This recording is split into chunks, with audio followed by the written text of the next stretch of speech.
آئندہ مالی سال 2026-27 میں انڈائریکٹ ٹیکسز پر انحصار مزید بڑھنے کا امکان ہے۔ دستاویزات کے مطابق آئندہ مالی سال کے لیے انڈائریکٹ ٹیکسز میں 957 ارب روپے اضافے کا تخمینہ لگایا گیا ہے۔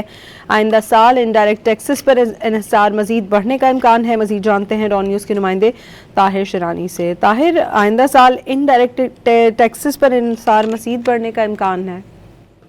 جی بالکل، جو بجٹ دستاویزات ہیں ان سے یہی پتہ چلتا ہے۔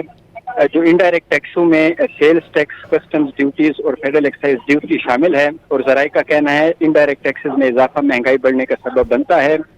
1 جولائی سے شروع ہونے والے آئندہ مالی سال 2026-27 کے دوران انڈائریکٹ ٹیکسوں پر انحصار میں مزید اضافے کا تخمینہ لگایا گیا ہے۔